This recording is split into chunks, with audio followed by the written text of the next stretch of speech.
all. Respected Dr. M.N. Patel, Provost, Parul University, Dr. Ajit Gangavne, Deputy Registrar, Parul University, Dr. Vandana Patel, Dean and Professor, Doctoral Studies, Parul University, Dr. Abhay Dharamsi, Dean Faculty of Pharmacy and Principal, Parul Institute of Pharmacy, Dr. Guno Chakrabarti, Principal, Parul Institute of Pharmacy and Research, Dr. Lait Lata Jha, Principal, School of Pharmacy, Dr. Nilay Solanki, Associate Professor, Department of Pharmacology, Ramanbhai Patel College of Pharmacy, Charotar University of Science and Technology, University, Charuset, Changa. I, Dr. Anand B. Pichadia, welcome you all in a webinar on preclinical screening models of neurodegenerative disorders. I wholeheartedly welcome Dr. Nilay Solanki as an expert. Beside his busy schedule, Sir has given us time to interact with students and deliver his talk. Let me introduce Dr. Nilay Solanki. It is my honor to introduce Dr. Nilay Solanki. Dr. Nilay Solanki, currently working as an associate professor in Department of Pharmacology at Ramanbhai Patel College of Pharmacy, Charuset University, Changa.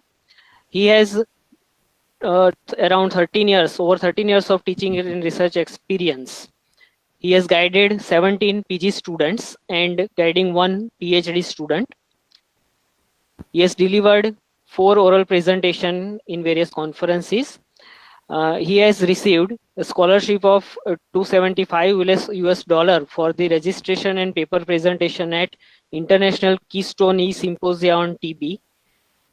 Science aimed at ending of the epidemic held on December 2nd to 4th, organized by Keystone Symposia Global Health Series, supported by Bill and Melinda Gates Foundation, USA. He received Best Oral Presentation Award with second rank in International Conference on Clinical Research, Vellore 2020. He received Charuset Research Paper Award 2017 and 80. He has also received Certificate of Excellence for outstanding performance during UGC Autumn's training program at Punjab University. He has more than 20 research publications and presented various posters in national and international conferences. He has written one book chapter, and he has actively participated in various events of World Pharmacist Day, National Pharmacy Week celebration, a diabetes awareness camp organized by the Charuset University. So with this brief introduction, now I would like to request you, Nilay sir, to please begin the session. Sir, please. Thank you very much, Dr. Anand sir, for a brief introduction of mine. First of all, I would like to thankful to Dr. Anand sir and the overall team of the Faculty of Pharmacy at Parul University for inviting me as expert orienter for this specialized talk. Now, moving on to the topic, this specific topic that I have chosen, that is of the current trend and of the current interest also for the scientists who are working in the field of neurodegenerative disorder, right? So this is about preclinical screening models for neurodegenerative disorders, and this is also one of the important topic in the final year B.Pharm student as one of the elective, as well as in master's degree course in the pharmacological screening methods. So it will be useful to all the students as well as the researcher who is working in this specific area. Now, as you all know that these neurodegenerative disorders, I have chosen here a specific condition, Alzheimer's disease, because there are vast varieties of disease condition in the category of neurodegeneration. So here I have chosen Alzheimer's disease with a special emphasis on, right? So this is the basic of neurodegeneration and the protein misfolding, which is actually occurring in this condition due to several etiological factors which are associated with the condition. So here, whatever the native protein is there, which is basically misfolded during the neurodegeneration with the varieties of causes, several causes. Most of the causes, they are related with the genetic factors which are involved, and the mutation through the external factor which is leading to this misfolding of the protein. And ultimately, after the misfolding, whatever the oligomers are there, which is one of the basic molecules which are there in the brain, which are which are actually changing their characteristic into the insoluble aggregates. So here you can see that these oligomers, they are converting into the insoluble aggregates. Now, in the different disease condition for Alzheimer's disease and Parkinson's disease, these insoluble aggregates, they are being deposited in the brains and converted into different forms of you can say that the misfolded proteins. Like in case of the PD stand for Parkinson's disease.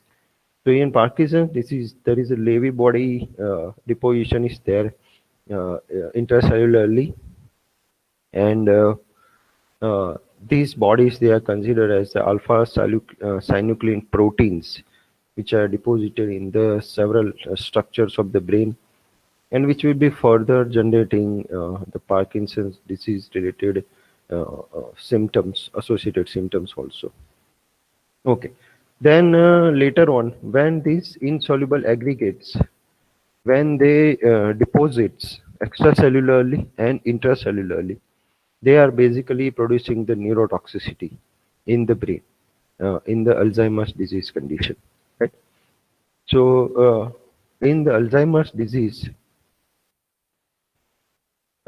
these extracellular deposits of the insoluble aggregates, they are deposited as amyloid beta plaques, and they are called as beta amyloid proteins, plaque generations, right? Especially in the extracellular deposition area. While in case of the intracellular deposits, they are considered as the neurofibrinolyl tangles. So there are two important we can consider as a pathological hallmarks in the Alzheimer's diseases, that is beta amyloid plaque proteins and neurofibrinolyl tangles. Okay, so this is the basic pathogenesis of or mechanism of this Parkinson's disease and Alzheimer's disease. And now let us discuss a brief before going into the different screening models. We will discuss here different targets for this condition, Parkinson's disease, the drug targets and pharmacology. Okay, so here the main area which is in the pathophysiology of the Parkinson's disease, they are associated are this corpus striatum and substantia nigra in the neocortical region. Now, these are the neurotransmitter change which is actually happening inside the brain whenever there is a generation of the Parkinson's disease pathogenesis. There is a decrease in the dopamine level, and at the same time, there is a rise in the GABA and acetylcholine level in the specific area of the brain. And as a result of that, these are the symptoms which are associated with PD that occurs, which is hypokinesia, tremor at rest, muscles rigidity, and often with the dementia and the autonomic dysfunction, which are also one of the major concern in the Parkinson's disease. Now, at the molecular pharmacology level, when we discuss in the substantia nigra, as you can see that these are the pathways which are altered in the pathogenesis of the Parkinsonism. This is the basic precursors components like the dopamine, which is synthesized from the tyrosine, and tyrosine is considering transformed into the L-dopa, which is further generating the dopamine, and this dopamine again reuptake back unutilized. But whatever these enzymes are there, this MAO and COMT, they are also one of the important component or playing a role in the pathophysiology of the Parkinson's disease. But whenever we discuss what is exactly happening in the periphery, this levodopa, which is one of the drug which is used in the treatment of Parkinsonism, which is actually a prodrug and is converted into dopamine with the help of dopamine decarboxylase, while this COMT, it is converting this into a 3M dopa. Right? These are the two important. We can say that the conversions which are actually happening. Okay, so this is the drug carbidopa, which is mainly useful in the treatment of Parkinson disease, which is inhibiting this in this enzyme DODC, and the another drug which is entacapone, which is inhibiting the COMT, and thereby increasing the level of the dopamine, which we have observed that it is reduced in this condition. So as a result of that, the overall level of the dopamine is rise in the brain, and that will overcome the symptoms which are associated with the Parkinson's disease. And these are the other drugs which are also useful as a in the treatment of the Parkinson's disease as a dopamine receptor agonist. Okay. So the next target that we are going to discuss in detail, as well as the screening models, they are also based on this condition only. So here there are two important drug targets for Alzheimer's disease, that is cholinesterase enzyme and NMDA receptor antagonist. Now, as we all know that amyloid precursor protein, which is A beta 42, which is the major pathological hallmark in the Alzheimer's disease pathophysiology. Along with that, neurofibrinolyl tangles and the tau proteins, which are also being deposited in the brain in the several in the specific region. And in this condition, the most important neurotransmitter which is being affected, that is loss of cholinergic neurons. Right. So what is exactly happening in this pathway that we will discuss here in this figure. So whatever the acetyl coenzyme A plus choline, which are mainly responsible for the generation of or manufacturing of the acetylcholine in the brain. Now, uh, after the release of this acetylcholine at the presynaptic region, it is going to bind onto the postsynaptic receptor in the specific area. Right?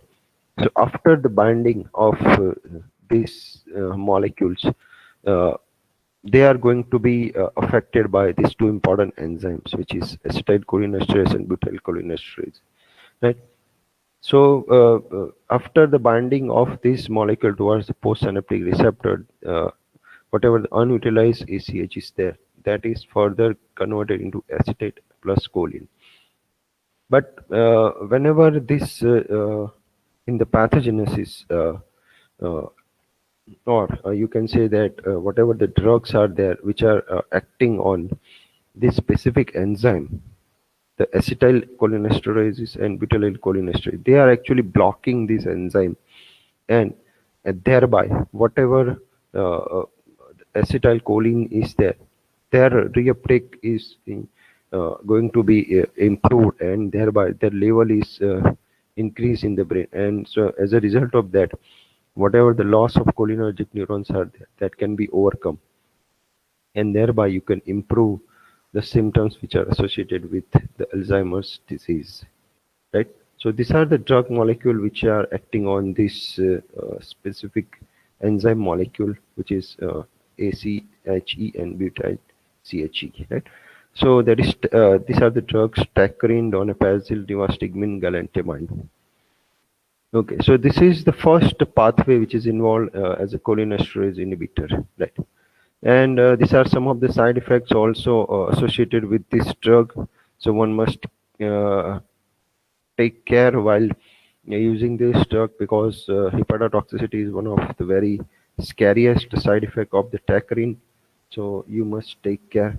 Then there is another drug target which is NMDA receptor antagonist, which is memantine, which is inhibiting the excitotoxicity, which is one of the important mechanism which is occurring during the neurodegeneration and the neurotoxicity. So, uh, because of this, there is a moderate cognitive improvement and moderate to severe Alzheimer's disease. So, this is the drug of you can consider as of the modern era, which improves the modern to severe Alzheimer's disease. And future drug targets are under the research, like inhibitors of neurodegeneration, like inhibitors of the beta and gamma secretases, which are the most important enzymes which are involved in the pathogenesis of this neurodegeneration, Alzheimer's disease. Then people are targeting kinase inhibitors as well as the nerve growth factors. So, with this brief background of Alzheimer's disease, Parkinson disease, their pathophysiology, targets, now we are switching towards the screening models of especially for Alzheimer's disease. So, here I have choose Alzheimer's disease screening models because uh, in the specific period I would be able to cover only this disease condition only. Right? So, whenever we discuss the screening models of Alzheimer's disease, which are the things that you must consider, or which are the important model that is of specific interest in recent times? So, the first important model that is that is related with the in vitro models. Now, first of all, you must understand what are these in vitro models. Most of the in vitro models, they are developed at the cell culture laboratory, or whatever the human the animal brain slides and their modern technologies which are used to see into in depth of the pathophysiology which is generated in the brain. Here, there is no, the whole animals are used in these experiments, in vitro models. Later on, we will also discuss about the in vivo models also, right? So here, in vitro inhibition of the acetylcholinesterase activity in the rats, right? So here, basically, in this specific model, as you can see here, in this model, there is a in specialized inhibition of this acetylcholinesterase enzyme activity is being generated, right? So whatever the cultures, say for example, you are using cerebral cortex brain slices or the cell cultures for the specific region of the brain, and you are depleting this specific enzyme, acetylcholinesterase enzyme, or you are inhibiting this enzyme by the use of specialized chemical, and thereby you can generate the pathophysiology which is related with the Alzheimer's disease, right?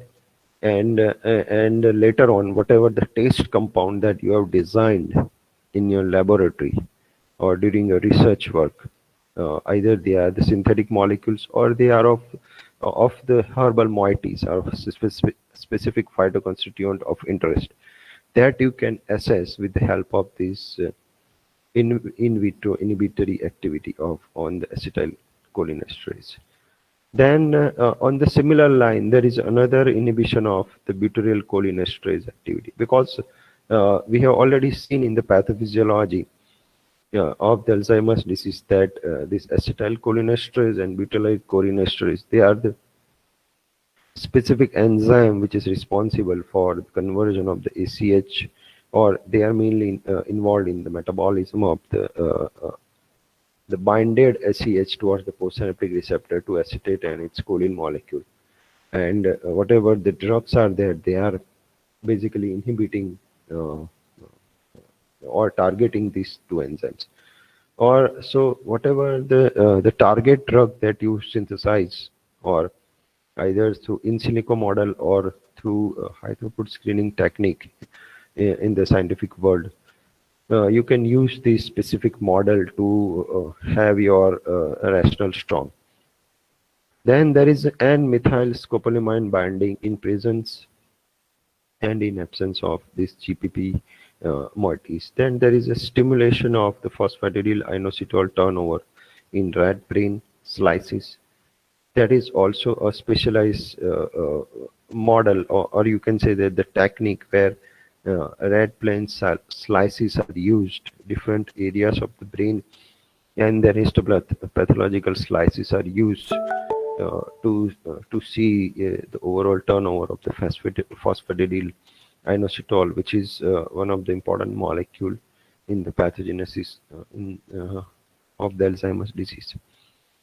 Then there is a fifth model, which is N-methyl carbamyl choline binding this nicotinic cholinergic receptor at frontal cortex, and there is uncompetitive NMDA receptor antagonism also, which is based on that several new drugs are also identified. So these are the most importantly used and widely accepted in vitro models which are used for the screening of Alzheimer's disease. Okay, now our main focus is on in vivo screening models, especially on the two important aspects of the model that we are going to discuss, that is the passive avoidance and the active avoidance models, right? So that we will see what is these important two important concepts, passive avoidance. So in passive avoidance, when we discuss, there are step down methods, there are step through methods. Then there is a scopolamine induced amnesia mice models are there. Then we have two compartment taste models are there. Then we have this uphill avoidance taste is also there. So these are the different models under the passive avoidance. Then under the active avoidance, we have shuttle box avoidance taste and two-way shuttle box avoidance, jumping avoidance taste, one-way shuttle box. So we will discuss this individual model. Now, other than this, there are several other models are also that we will study in detail in the screening of this Alzheimer's disease. Okay. So now, other than this passive and active avoidance, there are specific discrimination learning models are there, which are using the open field test and this radial arm maze or Y maze test, and then there is a Morris Water classical model, which is used for assessing the taste compound for the Alzheimer's disease research, Morris Water maze. And we have conditioned response tests are especially the nictitating membrane response in rabbits. And there is automated learning and memory models. Then we have genetic models are there. Now this genetic model, most of the model, they are mimicking the pathophysiology of the Alzheimer's disease. Here the tau models are there, where tau protein pathophysiology is generated in these genetic models by dividing in this specific protein and generating the tau pathophysiology. And A beta tau model is also there, secretase, latent model, lipoproteins, then axonal transport model is there. So these are the specific model under the in vivo animal experiments, where you are going to use the whole animal for the experimenting and generating the pathogenesis related with Alzheimer's disease. Okay, so when we discuss the pathophysiological hallmarks of the Alzheimer's disease, there are three important hallmarks in this condition, which is beta amyloid, A beta plaques, that also we have discussed. Then neurofibrillary tangles, which is actually intraneural part, and as a response of that, whatever the neural connections are there, they are being devoid of or breakdown, and as a result of that, there is a loss of memory and dementia, and you can say that the memory deficit. And there is a loss of cortical cholinergic neurons, which is the main reason why there is impairment in the memory occurs, right? So these are the pathological hallmarks in the Alzheimer's disease, and in the bottom, the PD related hallmarks are there. Okay. Now, what is this inhibitory avoidance, passive avoidance response is there? Now, These are the very common animal tastes which are used in the memory research in the inhibition uh, to imitate the activities or the learned behavior. Actually, these tastes they are also called as a fear-related avoidance taste also. Now, this passive avoidance is basically the term which is employed to describe the experiment in which the animal learned to avoid the noxious event by suppressing a specific behavior, right? Or by providing the behavior of towards the noxious event, especially, for example, any shock is provided to the animal, and then whatever the animals are behaving, uh, that behavior is considered as the passive avoidance responses. Okay, so now we are discussing about the individual method in detail. So the first important method, that is step down method. Now here, as you can see here in this specific method in this figure, it is explained that step down passive avoidance, where see in all the models and methods, it is a trial and error based method. You have to train the animals for the several days to get your exact result or the accurate result, right? So here in on the initial period you have to train the animals to step down from this specific block. This is the block which is put on the specific area, and you have to observe, you have to train the animal to step down for the passive avoidance of the specific uh, stimuli, noxious stimuli, either in the form of uh, uh, these as electrical current or any other noxious stimuli. Right?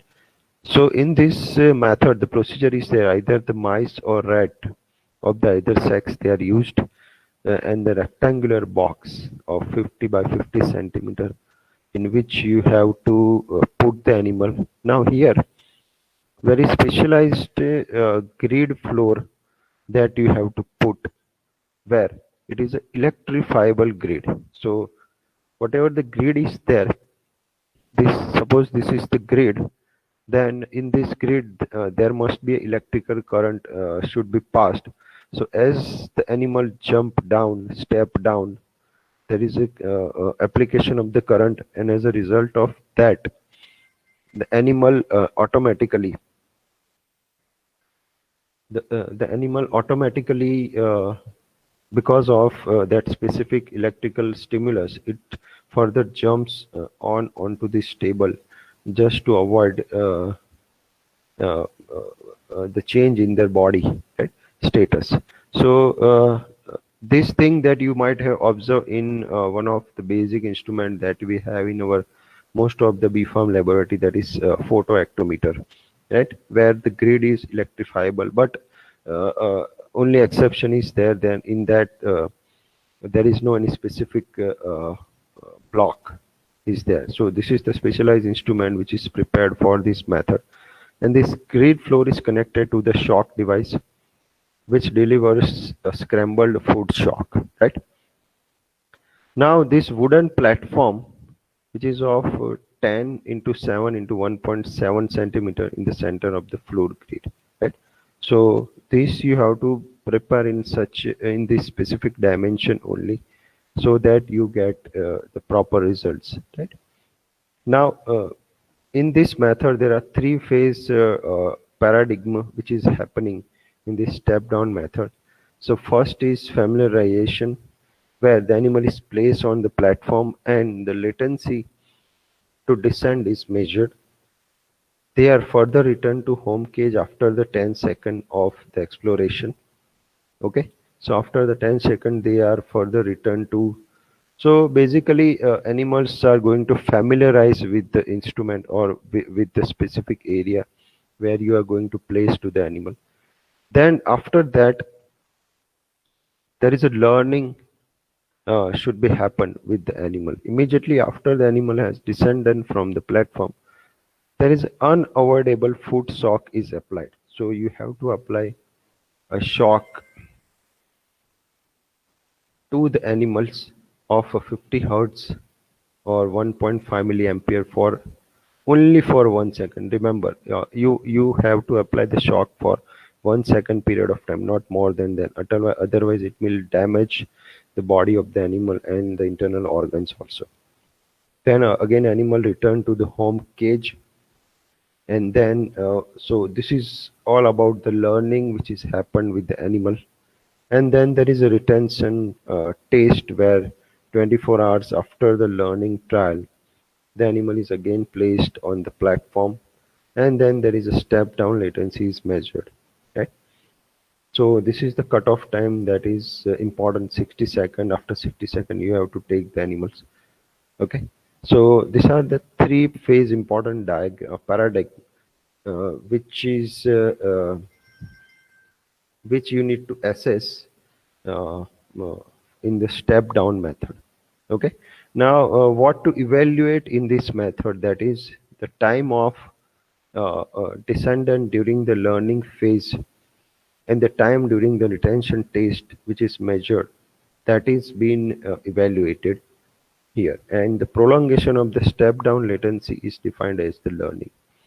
So if it is step down latency, if it is prolonged, then it means that animal has learned the specific behavior which we have observed in this second phase, that due to the shock, that animal has remembered that when it fall down or when it step down, there is application of the shock, and the overall latency of the step down uh, prolongation, that is been recorded, and you have to treat again the animal with your drug which is acting on the learning and the memory or for the Alzheimer's disease, and again you need to see the result, and this result need to be compared, statistically evaluated, and you can observe if it is a statistical significance, observe with a p-value of less than 0.05, then your drug might be effective, right?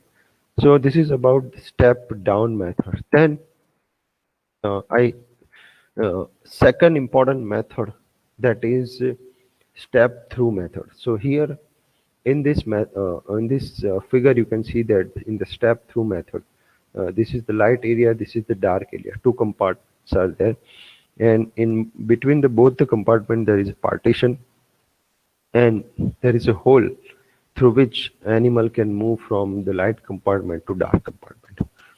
So the purpose and the rationale of this method is that it uses the normal behavior of the mice and rats. So here you can use the mice or rat, both the animal can be used. Animal avoid the bright light, and it also prefer the dim illumination, and that is the general tendency of the animal. Now what you have to measure is you have to measure the time for the step through. So when they are placed into the brightly illuminated space which are connected to the dark enclosure, they rapidly enter the dark compartment and they remain there. So this is the purpose and the rationale of this method. Now what you have to do exactly, the procedure part here is, in the apparatus, the small illuminated 7-volt bulb that you have to put as a light chamber which is connected to a dark chamber via a specific door. Then the test animals are given the acquisition trial. So first you need to acquisition trial is being done with the followed by the retention trial of 24 hours later. So retention trial is always done one day later of the acquisition trial. Then in the acquisition trial, the animals are placed in the illuminated compartment. So first you have to put the animal in the illuminated compartment at maximal distance from the door latency to enter the dark compartment is measured, right?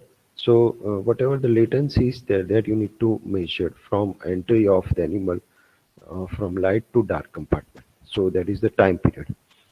Then the animal that do not step through the door within the cutoff time, 90 seconds, or that is for mice and 180 seconds for rat, right?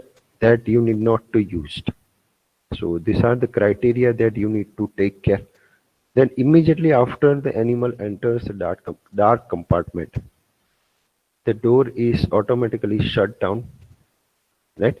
and there is unavoidable food shock is being applied. Okay, so this is the trick that you need to apply. When animal enter into the dark compartment, you need to apply the shock. So these are the things that you need to take care when you are applying the shock. 1 milliampere 1 second for mice, 1.5 milliampere 2 seconds for rat. So these are the time period that you need to record. At this time period only the shock need to be delivered. Otherwise, if you increase the time, then again it will harm the animal internal organ, injury is there. Then animal is quickly removed within of the 10 seconds, so it is the cutoff time from the apparatus, and they are put further back to the home cage. Then there is a retention trial is done after 1 day, that is after the 24 hours, and cutoff time is 2 in 30 seconds for mice and 600 second for the rat. Okay, so this is the step through method procedure, and what you do in the evaluation is the time to step through during the learning phase is measured. So this is the most important part in the evaluation, and the time during the retention is also measured. So there are different time intervals that you need to measure in different phases, acquisition as well as the retention phase. Now in this stage, the prolongation of the step through latency is specific to the experimental situation, and increase in the step through latency is defined as the learning. Okay, so if it is observed that there is a rise in the step through latency, which is considered as the learning of the animals for the specific taste, right? There are some modification also can be possible in this taste through unilateral like ibotenic acid lesion in the right nucleus of the brain in the Alzheimer's model. Again, this is a surgery based model that you can do. L-DOPA cause memory deficit can also be possible, and the same thing that you can evaluate with the help of this step through method. So these are certain modification through which you can also study this method.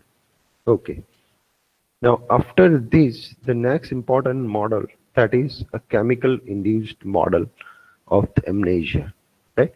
Now in this model, the purpose and the rationale is the scopolamine has been shown to impair uh, the memory and retention when it is given to mice shortly before training in the dark avoidance, right? So this is the because the ability of this cholinergic agonist drug to reverse the amnesic effect of the scopolamine in the animals and humans. So that is the rationale behind development of this drug-induced amnesia. You can see that. Now here the procedure is this: the test is performed in group of 10 male NMRI mice with the weighing of around 26 to 32. You can also use other weight range of the mice in one trial. Then 5 minutes after the IP administration of 3 milligram is the dose of the scopolamine, 3 milligram per kg of hydromide. Each mouse individually placed in the bright part of the two-chambered apparatus for the training. Right? So these are the specialized apparatus that you need to develop right part of the two-chambered apparatus for the training. Then after the brief orientation uh, period, the mouse enters the second darker chamber, right? And once inside the second chamber, the door is closed. A 1 milliampere 1 second foot shock is applied, right, through the grid floor, and the mouse is then returned to the home cage. Okay, so this is the orientation period that you need that need to be applied to the specific animal. Okay, so this is about the specific procedure. Then 24 hours later, the testing is performed by placing the animal again in the bright chamber. So this you need to take care whenever you are performing this experiment. After 24 hours, the animals are again placing it in the bright chamber. The latency of entering into the second dark chamber within the 5 minutes of the test session is measured. So this is the latency time is measured within the 5 minutes of the session is measured. Then untreated control animals which enter the dark chamber in the second trial with the latency of the 250 seconds, while the treatment with the scopolamine which is reduces the latency to 50 seconds. So initially, the normal control animals where the darker chamber latency in the second trial, which is around 250, while in case of the the scopolamine treated animals, which reduces to 50 seconds. So this is the thing that you need to critically observe. Then, whatever the taste compound that you have synthesized as anti-Alzheimer's compound, that you need to administer 90 minutes before the training. Remember, you need to give the compound 90 minutes before, and the prolonged latency indicate the animal remembered that it has been punished and therefore does avoid the dark chamber, because in the dark chamber, when it enters, there is a shock grid, right? And so ultimately, there is a learning happen, and you can at the same time you can assess or you can screen your taste compound with the help of the scopolamine induced amnesia model. The evaluation here is different doses. The latency after the treatment with the taste compound are expressed as percentage latency in mice or rat treated with the scopolamine that is evaluated, and this test is very widely used as a primary screening test for anti-Alzheimer's disease screening models. Right? So this will give you a proper justification whenever you select this model in any of the research project, right? Because it is a drug-induced model, and it will give a proper molecular pharmacological justification in the anti-Alzheimer's disease screening novel compounds. Right? So this is regarding the third important model of the scopolamine induced amnesia. Then there are certain other drugs also which are inducing the amnesia in the animals like N-methyl aspartate antagonist, phencyclidine, ketamine, diazepam, then chlordiazepoxide and its combination in mice, then pretreatment with benzodiazepine, lipopolysaccharide intoxicated mice as a model for Alzheimer's disease, induction of learning memory impairment in mice by treatment with 1-methyl-4-phenyl 1236 tetrahydropyridine, that is MPTP. Then trace amount of copper in water induces beta amyloid plaques. So this is also a model where the metals are used to induce these beta amyloid plaques and the learning deficits in the rabbit model of the Alzheimer's disease. So these are the other important drug-induced models for the Alzheimer's disease amnesia, right? Okay, so after this, we are moving towards. So with this, we have discussed the passive avoidance models. Now we are moving towards the next important concept of the model, that is, or the part of the model, that is active avoidance models. Now, active avoidance, it is a what is learning? It is a fundamental behavioral phenomena where learning defined by the appropriate reaction to the conditioned stimuli preceding the noxious stimuli, right? So here also there is a role of the noxious stimuli, and how the learning is happened, that is been assessed here. So it is usually allows the animal to escape, which terminate the conditioned stimuli, right? Now in this model, these are the three important models that we'll be discussing here in the active avoidance, that is runaway avoidance, shuttle box avoidance, two-way shuttle box, and jumping avoidance, right?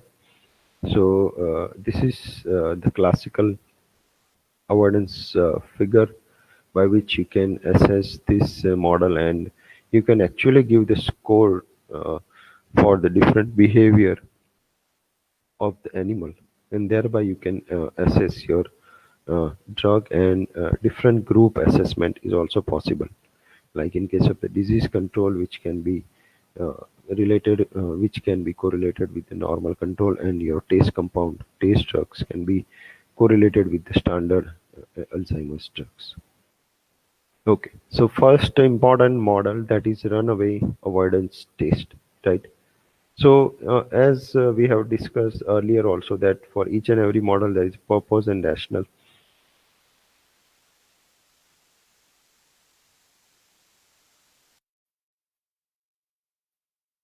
So in most of the model, as you have observed, that there is a important role of the shock, which is one of the learning behavior for the animal.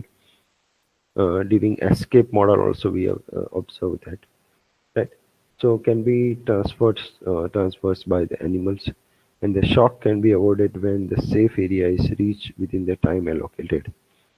Okay, so in this specific runaway avoidance, the shock is avoided when the animal reach early or within the time in the specific area, and if the time is delayed, then that means animal is going to be harassed or affected by the shock, right?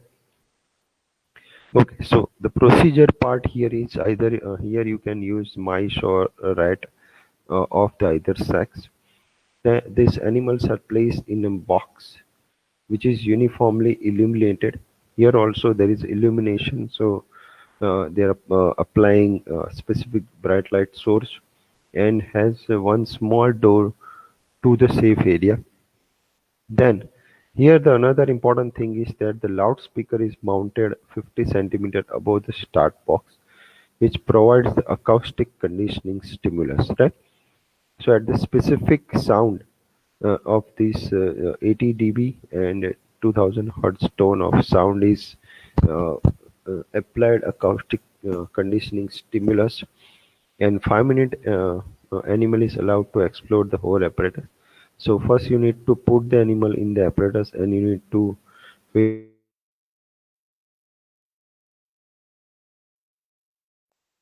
5 minutes Then the experiment start with the door is closed and the animal is placed into the light starting area. And after the 10 second, the acoustic conditioning stimulus, that means when sound is applied and the door is simultaneously opened. So you have to apply the sound, and at the same time you have to open the door, right? And shock is turned on after the 5 second. So this is exactly animal need to learn. Once it is entered into the area, light area, after 10 seconds the sound is applied, then at the same time door is open, and after 5 seconds shock is applied. So this is need to be learned by animal, and need to be observed in the runaway avoidance method. And these conditioning stimuli continue until the animal reaches the safe area. It is left there for 50 to 70 seconds as an interval before it return to the same area again. So this is the training continue until the animal attain the criteria of the 9 avoidances of the 10 consecutive trial. So this is very important characteristic, or you can say that the feature of this test, that if you perform 10 such tests and you observe that there is a 9 avoidances are observed, then you need to choose that animals for your study. Otherwise you have to omit that animal from your study groups. Otherwise your result variation is very different from your disease control towards the normal and the treatment, right? So this thing you need to take care. Okay, then the next important model after the runaway avoidance, that is the shuttle box avoidance. So that we have seen that in the shuttle box, two-way shuttle box avoidance. Here also you can use the rat of both sex are used. Apparatus are used consisting of the rectangular box with the 15 centimeter to 40 centimeter with the high metal walls. So it is made up of high metal walls, and again electrifiable grid floor is there from which you can apply the electrical current. It is divided into 25 by 25 centimeter compartment by wall and the small door. Each compartment can be illuminated by 20-watt of bulb mounted in the lead, and the fixed resistance shock source with automated switch, that is 0.5 second uh, on for 1.5 second off, right? So these are the criteria that you need to take care. Then animal is allowed to explore the apparatus for 5 minutes within with the connecting we can say that the connecting uh, door open and the compartment and the lights are switched off. Then the door is closed. After the 20 minutes of light is switched on into the compartment containing the animals, and the door is further opened, and the tone is presented, and 5 seconds later, the floor shock is applied in the illuminated compartment area and continue until the animal escape the dark side of the compartment. Then again the connecting door is closed and the shock discontinues. So after the door is closed, the shock is discontinued. So this is what the overall features of this model, right? Of the active avoidance, right? Where these are the training areas or the training sessions, right? The sound is there and the animal tries to escape, and then and enters into the other area, then there is a shock. So active avoidance shuttle box test of two-way, right? Because both the sides are open and the animal avoid the shock. This is the test can which is mostly useful for the screening of most of the Alzheimer's anti-Alzheimer's drugs. After the variable interval, 30 to 90-second light is switched on into the previous dark compartment, the door is open, and the animal required to cross the other side. The training is continued until the animal reaches again 9 avoidances in the 10 consecutive trials. Okay, so here also the passing criteria is 9 avoidances for the 10 consecutive trial. The evaluation is the time the animal need to reach the safe area on the 2 consecutive days they are measured. A number of errors are recorded. Okay, so this is the shuttle box test. Then there is a jumping avoidance test here. In order to enhance the start goal distinction, a vertical gradient is introduced, which requires the animal to perform a discrete response of all or none character, such as jump, which are clearly different from the more continuous translational movement required into to assess the results in this test, right? So this is the procedure which is observed in this specific model.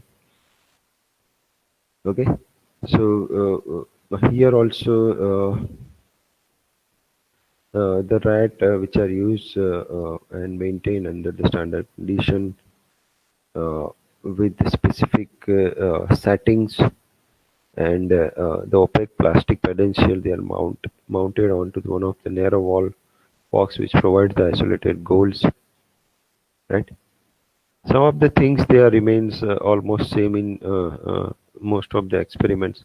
The animals they are placed into the apparatus for 5 minutes with the goal area exposed, and the barrier is then moved forward, and the goal is blocked for 2 seconds. So for 2 seconds, the goal must be blocked. And in the first trial starts by exposing the goal area and applying the acoustic uh, with the specific range, means the sound is provided with 1000 Hz and 80 dB. The electrical shock are applied 5 seconds later and continue together with CS until the animal jumps onto the platform.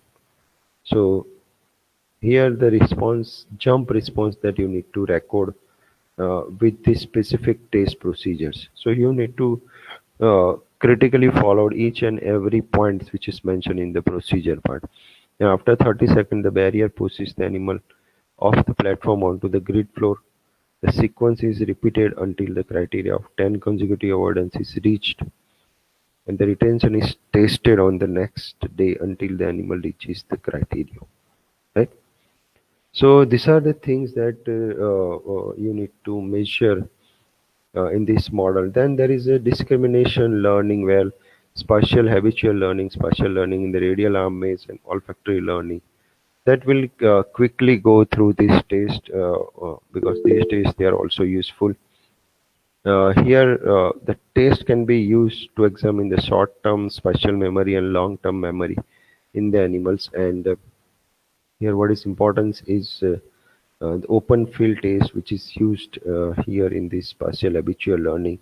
So this is the overall instrument or the setup which is used in this procedure. The open field apparatus is rectangular chamber which is a painted wood gray PVC, and 25-volt red or green bulb is placed either directly above the beneath of the maze to achieve the illumination density. And masking noise is provided by broad spectrum noise generator. Prior to each trial, the apparatus is swept out with water containing 0.1% of acetic acid. And there is a housing room, and the test locations are separated, and the animals are transported to testing room 30 minutes before testing. And the digitized image of the path taken by each animal is stored, right? And then the rodent is placed again on the center or in the corner of the open field for 5 to 10 minutes of the session, mice up to 20 minutes because of the high basal activity level. Then animals are re-exposed to the open field 24 and 96 hours after the initial trial. So this is the overall evaluation with this model. The rearing or vertical activity which is evaluated, the duration of each rearing, locomotion, or the horizontal activity, that is the distance in centimeter for the animal moved, that is being evaluated, and that is also important criteria for different taste compounds exploration. Then there is a spatial learning in the radial maze.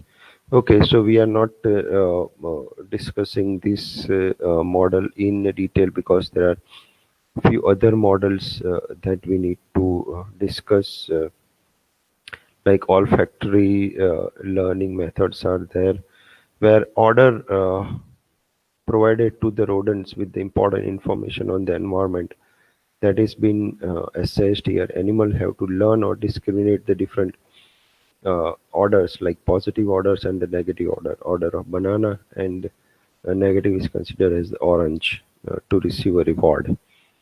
So this is the basic procedure. Animal is deprived of water. Apparatus is with a photosensitive cell on the top. Rat is trained to approach the water spout and to break the light beam. The responses to positive orders are awarded. Session terminates when the rat makes 95% correct choices. So this is exactly what the olfactory learning is all about. Okay, so these are the correct hits and these are the false hits which is given by the animals where no order is there, but again it gives the false hit. Evaluation here is animal is rewarded with 0.05 ml of water when it breaks the beam to positive order, and when it doesn't respond to the negative order, and incorrect responses also are recorded, and results are reported at the percentage correct response, right, or with the ratio. Then there is a Y maze apparatus. Now this is the most important model uh, for the simultaneous discrimination learning, right?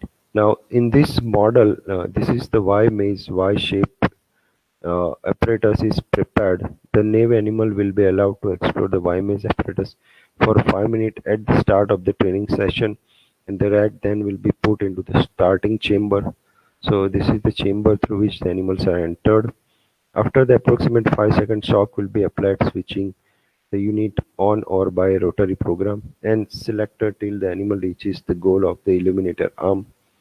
Then the animal will be allowed to stay in that arm for the entire inter-trial period, and then the next program will be selected, and then process will be repeated. So this training continue till it animal attain 9 out of correct choices. So this is here also there is a very stringent criteria where uh, so this is the electrical bulb which is there, and whatever the entry and the exit of the animal that you need to see, and 9 out of 10 correct term entries signify the better learning is happened with the animal. Then there is the most important model, spatial learning with motor test, what Morris Water maze test. So this was developed in 1984, and this is the classical model of the Morris Water maze, where rats are generally used. The apparatus is circular water. Rat tank is filled. The depth of 20 centimeter with 25 degree of water. 4 points equally.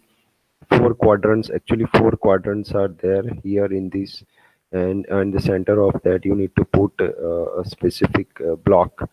So equally distributed along with the perimeter of the tank serve as a starting location. A tank is divided into four equal quadrants as I draw in this figure, which is located in the center of one of the quadrant where the platform is placed. The platform remains in the same position during the training days for the reference memory procedure.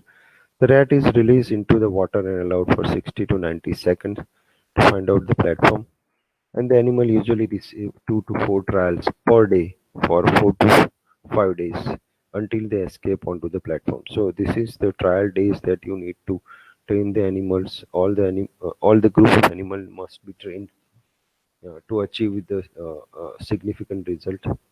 And evaluation is so this is exactly before the training. The movement of the animals are here mentioned, the random movement, right?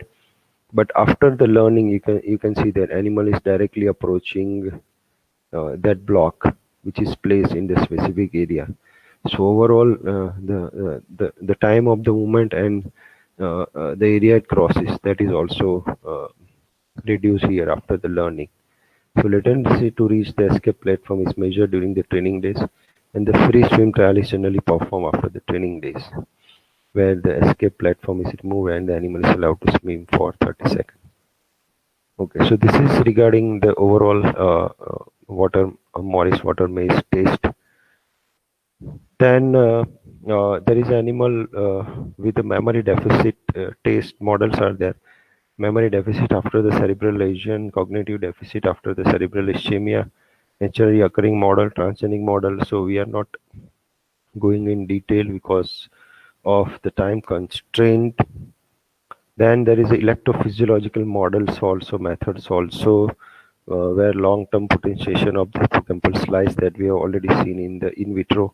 Long-term potentiation in vivo models are there, and the genetically modified classical models with the transgenic mice with which is overexpressing these specific beta proteins, and transgenic CUZ and SOD mice overexpressing the gene encoding for the copper and zinc superoxide dismutase, which is mimicking the pathogenesis of the Alzheimer's disease. And there are some knockout mouse models are there, and these are the specific gene-related deficit models, and there is also important role of the presenilin one here in genetically modified animals. So with this detailed model procedures, their rational purpose, we have discussed, come to the end of this sessions on preclinical screening models of neurodegeneration with special emphasis on Alzheimer's disease model. Okay, thank you very much for the Dr. Anand Pitadia for providing me this opportunity to discuss this important topic with you. Yeah. Thank you, Nilay sir. Yes, now session is open for question by the participants. Yes, participants and faculty members can ask question to sir related to topic.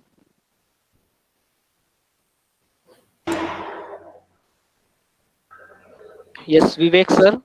Yeah, sir, may I know that out of this in vitro model, which are based on the cell line studies and Yes. the in vivo models, so which give more accurate prediction of the activity, sir? Okay, so as far as my knowledge is concerned, I think you can go for see these in vitro models. They are again the cost, they are very costly also. Again, in vivo models, they are also costly. But as far as the in vivo models are concerned, you can the instrument and the equipment which are designed in these models, they are very much basic instrument and equipment that we can also easily design at our laboratory, and we can easily perform this experiment. Like in some of the models related with this step through model, right? You simply need to design to one whole compartment where you can put a separator, and on the one side you can apply the bulb, or you can create a hole here and you can apply the bulb here, and the other side of the chamber can be covered by the black colored paper, or something of you can color it also black, so that dark coloration can be there, and in the middle you can apply the dark colored separator. And by doing that, you can simply create this instrument equipment which can be used for this step through method. While in case of whenever you are using this in vitro model, you need the specialized instruments or equipments, or cell culture laboratory and their reagents also, which are very costly. Sir, And which in gives more case, accurate prediction, sir? In uh, vitro or in vivo? yes, see again, here you need to, depending on the rationale and for which purpose you need. Suppose you want to assess the memory and the learning behavior, then you can choose the Morris Water maze test, because it is a classical model, and you can find out a lot of papers where you will observe this Morris Water maze test. But the only thing you require is the software for this specific test. You need anime software for this specific test for their statistical assessment of the movement of the animal in the specific area. Right? Okay, sir. Thank you.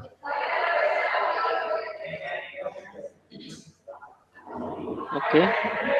Yes. Thank you, sir. So, as a token of gratitude and appreciation, we would like to present to Nilay sir a certificate for that. Just I am sharing my screen.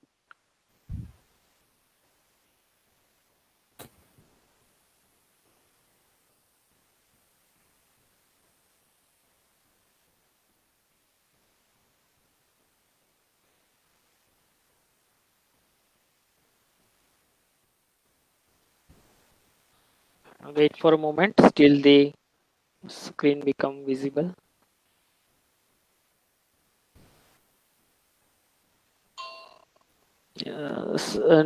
Yes, is it visible, Nilay sir? Yes, yes, yes, yes, yes, Okay. yes, So we will send the certificate to you through mail also. yes, yes, yes. Thank you very much, sir, for inviting me here. Thank you, Dr. Lataja madam, and Dr. Anand sir, for inviting me as an expert at Parul University. Okay. Okay. Thank So thank you, sir, once again. Participants are requested to fill the feedback form and getting the certificate. The link has been shared in PU webinar page, as well as also shared in the chat box of this meet also. Thank you all. So yeah, the session is complete now. Thank you. Thank you very much.